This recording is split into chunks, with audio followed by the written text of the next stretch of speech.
Alors que 21 aventuriers et Denis Brogniart tournaient la 19e saison de Koh-Lanta dans les îles Fidji, TF1 et Adventureland Productions, société productrice de l'émission, ont annoncé l'annulation de l'édition. La raison ? Candide Renard, candidate et fille de l'entraîneur Hervé Renard, accuse son camarade Eddie Guiot d'agression sexuelle.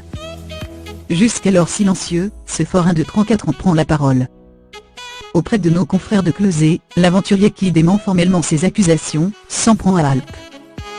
À lire aussi Joaquin Phoenix, ses parents ont fait partie d'une secte accusée de pédophilie quand les pipis prennent parti. Thierry Roland, Ray et Paul Belmondo prennent part à un record hors du commun.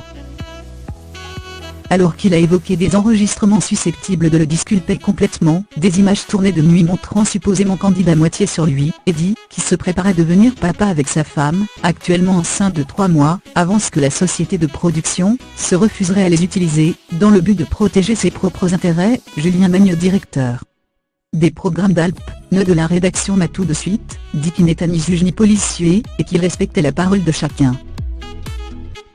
Seulement, j'estime qu'ils prennent le parti de Candide en refusant de communiquer les éléments qui me disculpent, comme les témoignages des personnes présentes. Comme s'ils voulaient que je sois coupable pour pouvoir faire jouer leur assurance, déplore-t-il auprès de Closet. Le candidat, consterné que la production ait gâché l'aventure de 18 autres participants après avoir agi sans discernement et de manière excessive, accuse par ailleurs Alp de ne pas accorder le même traitement aux deux parties. Ils soutiennent davantage Candide. Ils l'ont accompagnée quand elle est allée porter plainte, dit-il. Rappelons que mercredi 16 mai, au micro d'Europe 1, Jérémy Assou, l'avocat d'Eddie Guiot, avait déjà taclé Alp. Ainsi, il assurait que la version de son client, à savoir qu'il ne s'était rien passé, avait été confirmée par plusieurs témoins. La production a accompagné Candide lors du dépôt de sa plainte. Pourquoi la production n'a-t-elle pas précisé qu'il y avait 5 personnes qui mettaient Eddie hors de cause ? Moi j'en veux beaucoup à la production, c'est la production le principal responsable, avait-il déclaré. Et de poursuivre, la décision d'arrêter le tournage est totalement irresponsable, prise dans la précipitation et infondée. C'est totalement disproportionné, ça donne une puissance, ça confère une véracité extrêmement forte aux accusations. Il pouvait parfaitement sortir les 2 participants. Maintenant, à partir du moment où une fille accusera un garçon d'avoir tenté de l'embrasser, alors qu'elle n'était pas d'accord, on arrêtera le tournage ? La production se rend compte qu'ils ont fait une énorme erreur, et donc ils judiciarisent au maximum l'affaire. C'est eux qui communiquent et qui donnent les informations totalement erronées. De son côté, Candide Renard ne s'est pas exprimée publiquement.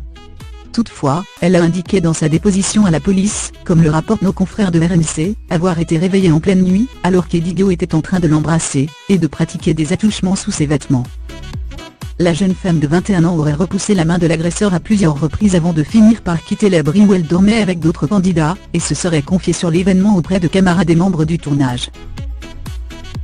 Mais alors qu'elle aurait déclaré qu'Eddie avait l'habitude de dormir entre les filles pour les réchauffer, ce dernier dans son interview à Closet, affirme avec force de candidate, m'avait demandé à plusieurs reprises de dormir avec elle, parce qu'il faisait froid et qu'elle n'était pas rassurée. Comme je suis en couple, ma femme est d'ailleurs enceinte, je leur avais expliqué que ce n'était pas possible. Ce sont des choses qui ne se font pas, surtout chez nous, les forains. Dont tous les soirs, j'ai dormi en train de nommer la paroi de la cabane. Candide, elle, était plus loin.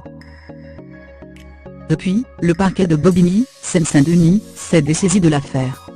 C'est désormais le parquet de Nancy, car l'agresseur présumé réside à la Neuveville devant Nancy, en Meurthe-et-Moselle, qui est en charge de l'affaire.